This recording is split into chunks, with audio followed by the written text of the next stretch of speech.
Bueno, sean todos bienvenidos, buenas tardes. Hoy quiero compartirles una palabra que he titulado Mi victoria está en Jesús. Y quiero como punto número 1 que anotes ahí en tu libreta, el Señor Jesucristo vino a darnos victoria, lo primero, sobre el pecado. Y quiero devolverme un poco al comienzo de la creación, desde Adán y Eva.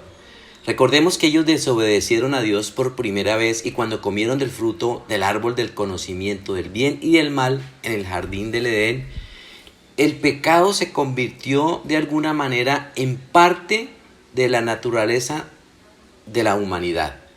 Entonces, los humanos hemos nacido naturalmente separados de Dios debido a ese pecado. ¿Por qué separados de Dios? Porque Dios es perfecto. Simplemente Él no puede estar cerca del pecado. Entonces, en el Antiguo Testamento, los israelitas debían sacrificar con frecuencia un cordero sin mancha. ¿Para qué? Para expiar el pecado. Cuando hablamos de la palabra expiación, nos referimos que es la eliminación de la culpa o del pecado a través de un tercero. Por eso tenían que buscar un tercero, es decir, un cordero sin mancha. Y inmediatamente, digamos que la persona era perdonada y prácticamente, como decimos aquí, era borrón y cuenta nueva. Era purificarnos. Era por medio de ese sacrificio la persona quedaba absuelta de cualquier pena o de cualquier, digamos, pecado que tenía. Era como cubrir una deuda del pecado. Y era la única manera o la forma en la cual una persona podía mantenerse, digamos, en la gracia de nuestro Señor. Entonces, ¿qué pasa? ¿Qué dice la palabra en Levítico? Levítico 17:11 dice: porque la vida del cuerpo está en la sangre. Les he dado la sangre sobre el altar con el fin de purificarlos, para hacerlos justos ante el Señor. Dice, es la sangre dada a cambio de una vida la que hace posible la purificación. Eso quiere decir que el Señor dio sangre para hacer expiación, porque la vida, es decir, nuestra vida, de la carne, está en la sangre. Increíble cómo el Señor va relacionando una cosa con la otra. Eso significa expiación. Expiación también significa cobertura. Digamos que los pecados estaban cubiertos por la sangre de animales inocentes. Para cubrir los pecados, los animales ofrecidos tenían que ser impecables y perfectos. Entonces, la gravedad del pecado dice la palabra que es muerte. Es decir, que si la persona cometió una falta, debe ser juzgada y condenada, y si sale culpable, obviamente tiene una consecuencia. Obviamente que para cubrir esas transgresiones, los animales ofrecidos tenían que ser, digamos, perfectos e impecables. Así que la expiación por el pecado tiene lugar solo a través del derramamiento de la sangre. Ahora, esto que pasa fue como una manera de anticipar lo que se vendría, debido a que los sacrificios de animales, digamos que ya no cubrían sino solamente el pecado, y se necesitaba de un último cordero para eliminar toda la iniquidad de toda la humanidad. Y mire lo que viene aquí a continuación en Juan 1:29. Dice Juan, al día siguiente, Juan vio que Jesús se le acercaba y dijo, miren, el Cordero de Dios que quita el pecado del mundo. Es decir, el sacrificio perfecto de los pecados había llegado. Es increíble, ¿no les parece hermoso esto? Digamos que a menudo se refiere a Jesús como el Cordero de Dios, porque su sacrificio en la cruz cubrió totalmente el pecado de la humanidad. Y mucho, digamos, de los milagros de nuestro Señor Jesucristo fue revertir la maldición que nos había dejado Adán y Eva.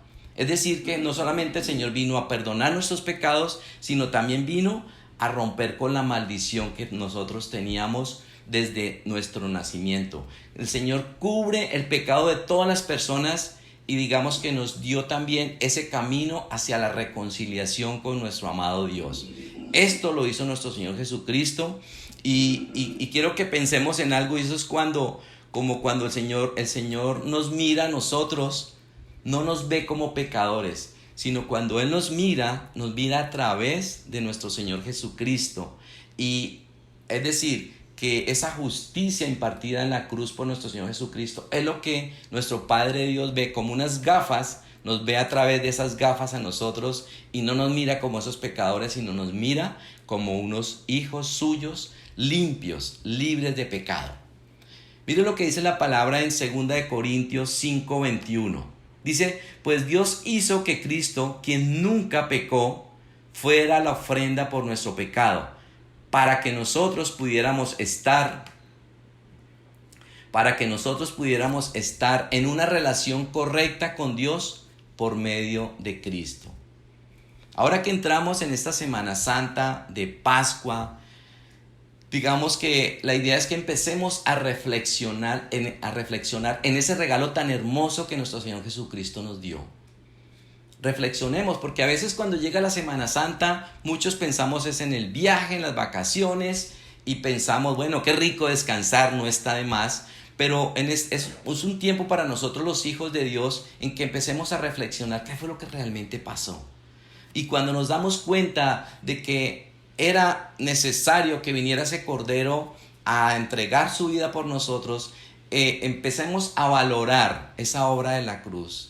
No la pasemos por alto, sino valoremos la importancia de lo que nuestro Señor hizo allí por cada uno de nosotros. Dice en Romanos 6:23 que la paga del pecado es muerte. Así que nosotros éramos de alguna manera muertos en nuestro pecado, destinados para la separación eterna de Dios. Pero al mismo tiempo dice la palabra que mientras que la dádiva de Dios es vida eterna en Cristo Jesús nuestro Señor.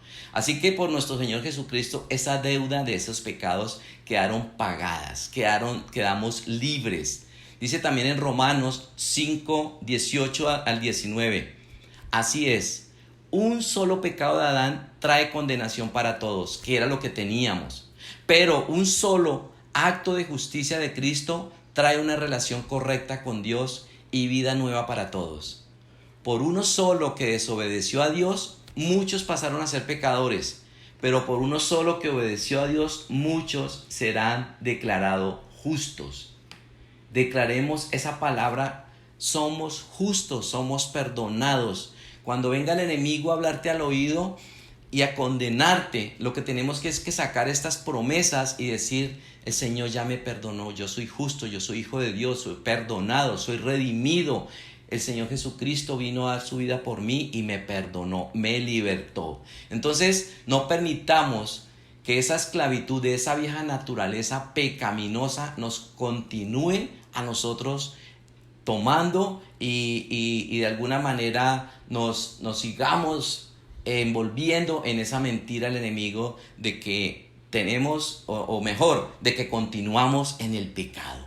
Él nos vino a libertar, nos vino a dar a perdonar nuestros pecados, pero esa condición no hace que nosotros continuemos. Nosotros ya tenemos poder sobre el pecado, ya no vamos a permitir que venga nuevamente esta carne a gobernarnos, sino por el contrario, que vivamos en esa libertad que el Señor Jesucristo nos dio. Ahora, nosotros ya fuimos perdonados, pero seguimos siendo condenados por el enemigo.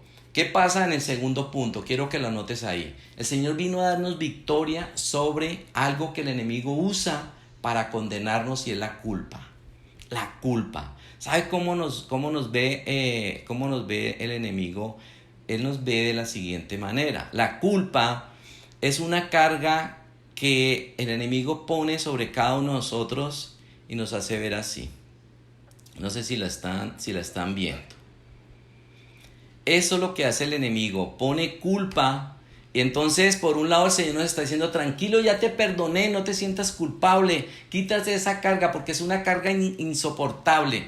¿Qué hace la culpa? Afecta nuestra autoestima, nuestra autoconfianza, nos trae tristeza, esa culpabilidad de que yo porque fui de bruto, porque hice ese negocio, porque le fui infiel, ¿por qué? Y seguimos condenándonos. Y eso es lo que hace el enemigo. El enemigo quiere traerte frustración, el enemigo quiere traerte ese pasado, recordarte, y ¿sabe qué hace? Viene y te habla aquí al oído. El Señor nos dice por aquí, ya te perdoné, ya te justifiqué, ya di mi vida por ti. Pero entonces somos nosotros mismos a veces esos jueces y nos condenamos tal vez nosotros mismos nos autodictaminamos y nos sentimos culpables. ¿Y sabe qué pasa? Finalmente nos aplicamos el castigo y decimos, no, Dios tiene sus preferidos, Dios no me perdonó, no me pudo perdonar. Entonces esto es lo que nosotros tenemos que empezar a dejar a un lado, porque el enemigo dice la palabra que él vino a matar, robar y a destruir. Dice la palabra en Romanos 8:1: por lo tanto, ya no hay condenación para los que pertenecen a Cristo Jesús. Así que una de las metas del enemigo es que vivamos en esa culpabilidad. Por favor, ya no más. Tenemos que hacerle frente a esto. Sí la embarramos, sí cometimos un error, pero ese pecado no puede determinar mi futuro ni mi presente. Ese pecado ya quedó clavado en la cruz, ya quedó a un lado, y el Señor no tiene diferencia entre un pecado y otro. Pero el enemigo sí sabe que el Señor murió por nosotros, por nuestros pecados, pero él de alguna manera dice, yo lo voy a seguir culpando. Y a veces no nos sentimos dignos de una verdadera bendición en libertad y perdón, porque vamos a vivir tal vez bajo la sombra de ese pecado, de eso que cometimos tan terrible. Entonces el Señor no quiere que nosotros vivamos más, no más. Mire lo que dice Juan 9:5: pero mientras estoy aquí en el mundo, yo soy la luz del mundo. Aquí Jesús se refiere a sí mismo como la luz del mundo. Jesús es nuestra luz. Dice, ustedes son la luz del mundo, como una ciudad en lo alto de una colina que no puede esconderse. Nadie enciende una lámpara y luego la pone debajo de una canasta. En cambio, la coloca en un lugar alto donde ilumina a todos los que están en la casa. Dice que de la misma manera, dejen que sus buenas acciones brillen a la vista de todos, para que todos alaben a su Padre Celestial. Jesús nunca esperaría que fuéramos una luz para su gloria si no hubiese provisto una salida de la oscuridad y de la culpa. Él nos dio la salida, ya no más culpabilidad. ¿Sabe? A veces no avanzamos, a veces nos quedamos y entramos en esa depresión y empezamos a darnos látigo. Y ahí es donde viene el enemigo y dice, lo logré. Y estamos, ¿sabe qué? Haciendo a un lado la obra de la cruz. Cuando yo me siento condenado, es como si no tuviera fe, es como si no creyera en la obra que Jesucristo hizo por mí. Y mire lo que dice el Salmo 103, 10-12. Nos dice que el amor de Dios es más grande de lo que podemos imaginar. Es decir, imaginémonos algo. ¿Quién va a entregar a su hijo por amor? Solamente lo hizo uno solo, que fue nuestro Dios. Y dice también la palabra ahí, y que Él ha tomado nuestro pecado tan lejos de nosotros que no podemos comprender del todo la distancia increíble. Dice que llevó nuestros pecados tan lejos de nosotros como está el oriente del occidente. Imaginémonos. Es decir, no interesa qué error hayas cometido, no interesa cuál haya sido el tamaño del pecado, pero sí imaginémonos que por ese amor que nos tiene nuestro Padre, Él ya se olvidó de esos pecados, ya los llevó y los clavó en la cruz y están en lo más profundo del mar. Olvidémonos de eso.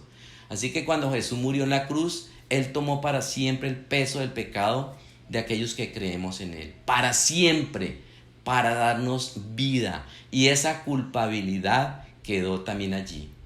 Y ahí en Jeremías 33:8 dice que los limpiaré de sus pecados contra mí y perdonaré todos los pecados de rebelión. Vamos a deshacernos de esa culpa. Vamos a quitarnos de encima esa culpa con la cual estamos cargando. No más culpabilidad. El tercer punto, que el Señor Jesucristo vino aquí a darnos victoria, fue sobre la vergüenza. ¿Y saben qué significa vergüenza? Significa que es un sentimiento, es como si perdiéramos nuestra dignidad. Cuando nosotros la embarramos, cuando nosotros pecamos, sentimos que nos sentimos deshonrados por lo que hicimos y andamos con la cara así, andamos como esta imagen que tengo aquí. No queremos que nadie nos mire, no queremos dar la cara. Es horrible. Cuando andamos así, es que viendo la foto de la vergüenza, ese sentimiento de dignidad, nos sentimos indignos. Yo recuerdo hace 10, 11 años, nosotros cometimos con mi esposa, digamos que tomamos una decisión y esa decisión no era la acertada, no era la voluntad perfecta de Dios. Cuando nos fuimos de nuestro país y regresamos, nos sentíamos culpables, nos sentíamos vergonzosos, y aquí fue donde yo sentí que el Señor Jesucristo nos perdonó, pero yo no me sentía digno de recibir perdón y me sentía avergonzado. Yo andaba a mi iglesia con la cabeza en el suelo, yo andaba con vergüenza porque yo sentía que habíamos perdido absolutamente todo, hasta perdimos la dignidad. Entonces yo no me podía levantar de la vergüenza. Había algo en mí que me daba pena mirar a la gente porque me señalaban, me decían, yo sentía que el enemigo me acusaba, me decía pecador, culpable, entonces me sentía señalado, me sentía que me estaban todo el tiempo así, señalando con un dedo, que era la imagen que tenía ahí. Y nos sentimos así, que todo el mundo nos está señalando, pero eso es algo que tenemos allá. Quizá nadie me estaba señalando, pero yo me sentía así. Hasta que un día el Señor me dijo, ya no más. Vas a levantar tu cara y vas a poder mirar de frente. Yo no podía mirar a una persona a los ojos porque me sentía indigno, me sentía deshonrado por lo que había hecho. Hasta que Dios me dijo, yo ya te perdoné. No tienes por qué andar más con vergüenza. Tú no hiciste nada aquí, no le hiciste nada, ningún daño aquí a las personas de este lugar, a nadie. Yo ya te perdoné, tranquilo. Y cuando leemos en la palabra en 1 de Pedro 5:8, dice, estén alertas, cuídense de su gran enemigo, el diablo, porque anda como león rugiente al acecho buscando a quien devorar. Así que el enemigo le encanta señalar, le encanta hablar, le encanta juzgar, y la palabra de Dios dice que el enemigo anda como león rugiente buscando cómo hacernos caer. Y dice en Apocalipsis, se le menciona como el acusador, lo dice en Apocalipsis 12:10. Él es un experto acusando a sus hijos. Dice en la palabra en Apocalipsis 12:10, luego oí una fuerte voz que resonaba por todo el cielo. Por fin han llegado la salvación y el poder del reino de Dios. Miren lo que dice aquí, y la autoridad de Cristo. Pues el acusador de nuestros hermanos, y vuelve y lo repite, el que los acusa delante de nuestro Dios día y noche, ha sido lanzado a la tierra. Se nos dice que acusa de día y noche, es decir, es un tormento permanente. Satanás es astuto y él sabe que una de las mejores maneras de matar, de robar y destruir el potencial de cada uno de nosotros, él sabe que ahí es donde nos puede acabar. Mire, nosotros teníamos un propósito con mi esposa y Dios nos devolvió a esta nación a cumplir ese propósito, y el enemigo nos había sacado, el enemigo nos quería matar porque sabía que algo venía. Y nosotros, si le hubiéramos seguido el juego a él, donde yo no levante mi mirada y le digo a mi esposa, ya no más, se acabó esta indignidad, yo voy para adelante, yo voy con la frente en alto, yo llevo al lado mío al Espíritu de Dios y el Señor está conmigo. Y esa fue la única manera en la cual yo me logré empezar a levantar y darme cuenta de que era la única manera de poder cumplir el propósito de Dios por el cual nos había traído. Y así empezó todo a cambiar. Y Dios empezó a devolvernos todo. Y empezamos a crecer en todo. Nuevamente el Señor volvió a restituirnos todo. Entonces, ¿qué hace la culpa? La culpa es sobre todo lo que hemos hecho. Entonces el enemigo nos culpa por lo que hicimos. Pero la diferencia con la vergüenza es sobre quiénes somos. Entonces, cuidado, yo quiero que pienses en este momento, ¿qué estás pensando de ti por ese error? ¿Cómo te estás condenando? ¿Qué mentiras el enemigo ha puesto sobre tu vida y que tal vez no has podido avanzar porque te sientes un fracasado, derrotado, derrotada? Esto me quedó grande porque fui de bruto, y nos condenamos y nos da vergüenza. No, ¿qué irán a decir de nosotros? ¿Qué irán a decir de mí? Y vivimos a veces del qué dirán. Muchos de nosotros, digamos, a veces aceptamos que Dios nos perdonó por lo que hicimos, pero aún seguimos permitiendo que el enemigo nos siga acusando, y tal vez nos apagamos Y con esas mentiras no cumplimos el propósito de Dios y no nos levantamos y nos quedamos ahí. Qué triste podernos quedar ahí paralizados por una mentira cuando Dios nos dotó con unas capacidades impresionantes para servir, para dar amor, para abrazar a otros, para replicar lo que Dios está haciendo en nosotros y dárselo a otros. Y el enemigo sabe que tienes un potencial, pero él te trabaja es aquí. Él trabaja tu mente, todo el tiempo te está señalando, acusando por eso que viviste. Entonces tenemos que librarnos de eso. Esas mentiras, ¿sabe qué pasa? Nos paralizan. Y nos sacan. El enemigo lo que quiere hacer es sacarnos del camino por el cual Dios nos ha puesto. Entonces, ¿qué dice la palabra en Hebreos 12:1? Por lo tanto, ya que estamos rodeados por una enorme multitud de testigos de la vida de fe, quitémonos todo peso que nos impida correr. ¿Qué te está impidiendo correr? Tenemos tal vez un bulto atrás de vergüenza, de culpabilidad. Dice el Señor, quitémonos ese peso que nos impide correr, especialmente el pecado que tan fácilmente nos hace tropezar. Ojo con eso. Y corramos con perseverancia la carrera que Dios nos ha puesto por delante. Quiero que nos imaginemos un corredor de larga distancia. Creo que mi amiga Lore tiene un hermano que corre. Y cuando un corredor se empieza a preparar para aumentar su resistencia y su fuerza, ¿qué es lo que él hace? Se deshace de todo lo que le impida correr. Él se deshace de ropas pesadas, porque necesita un atleta tener un cuerpo esbelto, tener una ropa súper liviana, comer en esos días muy bien. Yo tengo un amigo con el que salía a montar bicicleta costeño y él un día estábamos subiendo una montaña y se quedó, yo seguí adelante y yo dije, ¿qué pasó? Y nunca llegó. Cuando yo bajé le dije, bueno, ¿qué pasó? Me dijo, ajá, Saogal, culpa de esa luz marina. Le dije, ¿cómo así? ¿Cuál luz marina? Mi empleada, ajá, me empacó arepehuevo. Entonces le dije, es que usted es el único cabezón que se come arepehuevo antes de venir a montar bicicleta. Hay que comer pura fruta. El viernes voy a llamar a la luz marina y le digo que me le prepare sola fruta. Entonces, para correr cualquier carrera que Dios nos ha puesto delante de nosotros, también debemos deshacernos de todo peso. ¿Qué peso tienes qué te está impidiendo correr? ¿Qué te está impidiendo correr? Muchas veces quiero decirles algo. Muchas veces hay amistades que impiden que nosotros, o que mejor nos pesan, que impiden que corramos. Las malas amistades pueden tener valores o actividades que nos van a desviar de la pista por donde vamos a correr.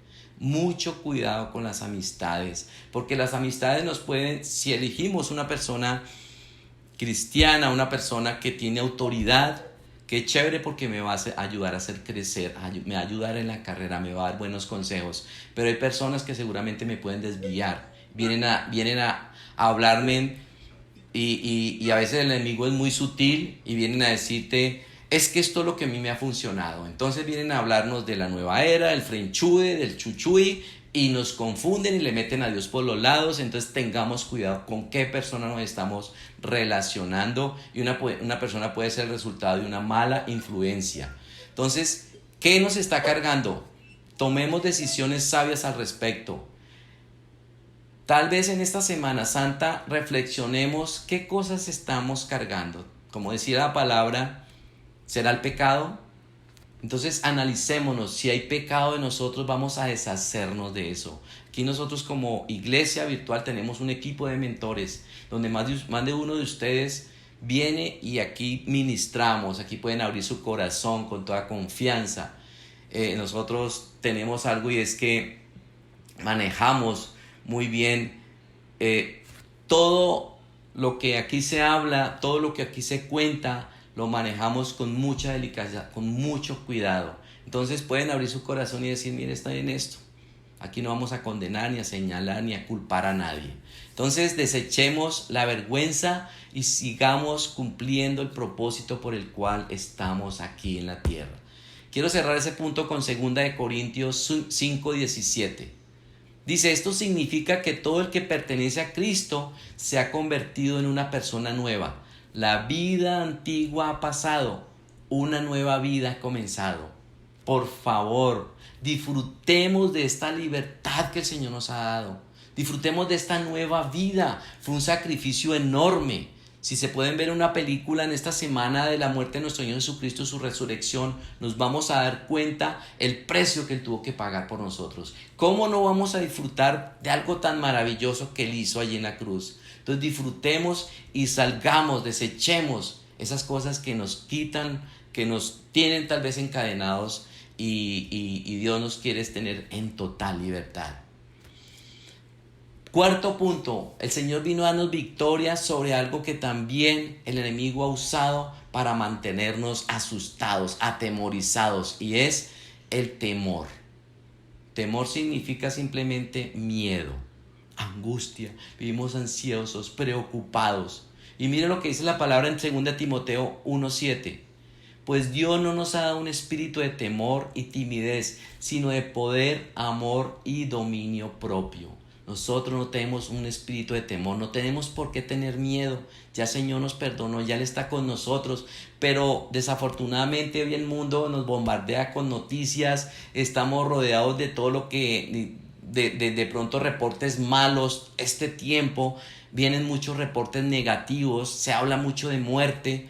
¿Qué hacemos? No veamos tanta noticia, no veamos, yo trato de no ver noticias porque eso lo bombardea a uno y eso trae temor. Estamos atemorizados tal vez a lo desconocido, tal vez a una pérdida, nos atemorizamos porque tal vez no tenemos o porque tal vez tenemos mucho y no sabemos qué hacer con lo que tenemos.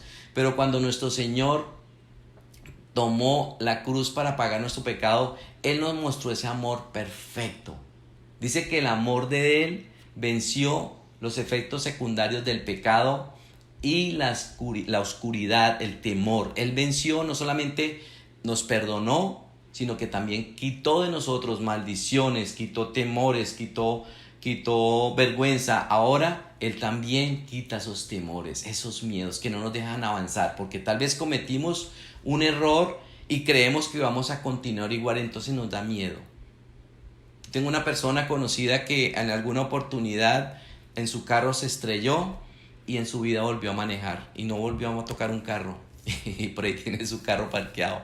Ese temor no la ha dejado a ella avanzar, a salir a disfrutar de su carro. Entonces tenemos que sacar el temor. ¿Qué dice la palabra? En 1 de Juan 4:18 nos dice que el perfecto amor echa fuera ¿qué?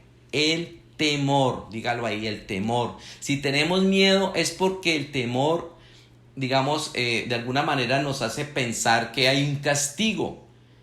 Y dice que esto muestra que no hemos experimentado tal vez el perfecto amor de nuestro Dios. Si creemos que la embarramos y no, el Señor nos va a castigar, el Señor me va a condenar, entonces es porque no hemos experimentado ese amor de Dios, ese amor tan tremendo que Él tiene por nosotros.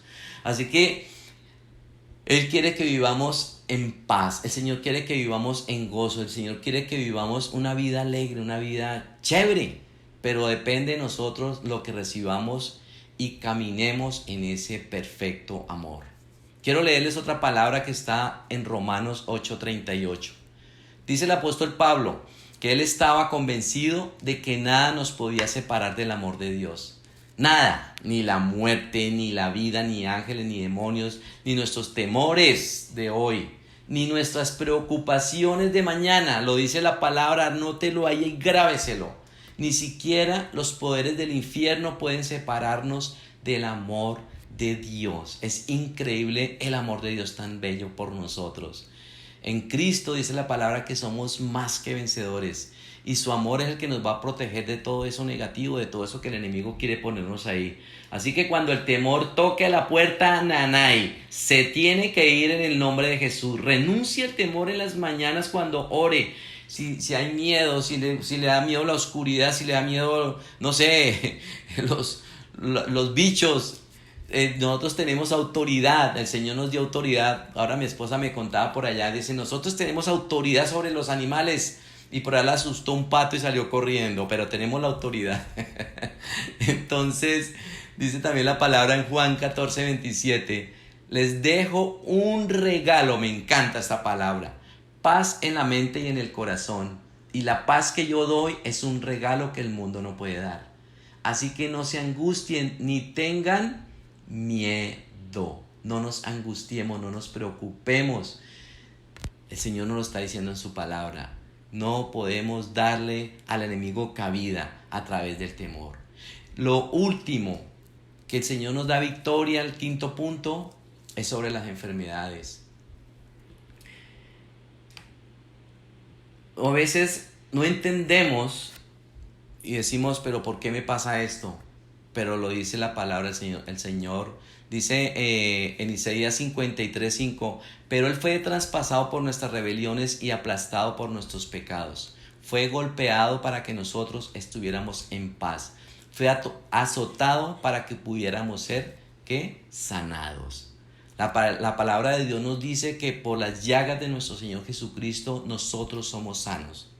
Ahora, cuando el Señor Jesucristo murió y se levantó otra vez, Él venció la muerte, Él venció la enfermedad, Él llevó en esa cruz toda maldición, todo decreto que había en contra de nosotros. Así que nosotros tomamos esa autoridad dada por nuestro Señor Jesucristo y lo que tenemos es que aferrarnos de eso que dice en su palabra y decir, Señor Jesús, tu palabra dice que tú llevaste toda maldición, toda enfermedad está clavada en la cruz de Calvario. Y orémoslo todos los días. Todos los días llevemos esa cruz. Es que mi abuelita murió de cáncer y mi mamá y una prima. Entonces nos llenamos de temor y pensamos que lo vamos a repetir. Pero si cuando yo empiezo a declarar que nuestro Señor Jesucristo llevó esas enfermedades, que ninguna plaga nos puede tocar, que Él a través de todos los latigazos que sufrió en su cuerpo, Él llevó ahí cada enfermedad, por cada latigazo, dice la palabra que Él llevó todas nuestras enfermedades. Entonces, y lo podemos ver en la palabra a través de los libros del Nuevo Testamento, hay muchos, digamos, ejemplos de sanidades ejecutadas no solamente por nuestro Señor Jesucristo, sino también Él les impartió ese poder, esa autoridad a sus apóstoles. Recordemos que muchos de ellos también sanaban en el nombre de Jesús. Y hoy nosotros tenemos también esa autoridad dada por nuestro Señor, que cuando oramos por un enfermo y imponemos nuestras manos, algo pasa y viene poder de lo alto y el Señor viene y sana y usa nuestras manos como instrumento. Entonces, digamos que también en la enfermedad el Señor viene porque pues obviamente Él nos dice en su palabra que tendríamos aquí en la tierra aflicciones y es inevitable, pero también el apóstol Pablo nos dice en Romanos 8:28, que todos nos lo sabemos, dice que todas las cosas ayudan a bien a quienes amamos a nuestro Señor Jesucristo. Eso significa de que todo lo que pasa es bueno. O sea, la victoria de nuestro Señor Jesucristo sobre el pecado, la muerte no, digamos que no eliminó las luchas de nuestra vida en la tierra. De hecho, en Juan 16:33 dice, Jesús nos prometió que experimentaríamos aflicciones en este mundo. Y la enfermedad es sin duda parte de las dificultades que enfrentamos, desafortunadamente, pero mientras que Dios aún interviene muchas veces de maneras milagrosas, es necesario que nosotros declaremos la sangre de Jesús, esa sanidad completa dada por nuestro Señor. Así que tenemos que estar seguros de esa victoria dada en la cruz cuando vengan las enfermedades. Creo que todos lo hemos experimentado de alguna manera. No podemos desanimarnos por lo que pueda de pronto pasar una oración no respondida. Pero ¿por qué me pasa esto a mí? ¿Qué pasa que el Señor se olvidó de mí? ¿Qué pasa que de pronto estoy con esta situación? Hay cosas que no entendemos. Pablo de pronto también tenía ahí su aguijón y siempre estuvo con su aguijón y muchos años le oró al Señor que le quitara su aguijón. Y a veces de pronto el resultado de una oración no contestada hace que podamos perder la fe. Pero lo que sí tenemos que tener claro es que el Señor siempre es el mismo ayer, hoy y siempre. Y Él no es un hombre que mienta, ni hombre que se arrepienta, dice su palabra. Dice en Hechos 3:6, con esto termino. Pero Pedro le dijo, yo no tengo plata ni oro para ti, pero te daré todo lo que tengo. En el nombre de Jesucristo de Nazaret, levántate y camina. Y hoy nos dice eso el Señor. levántate y camina. Levantémonos.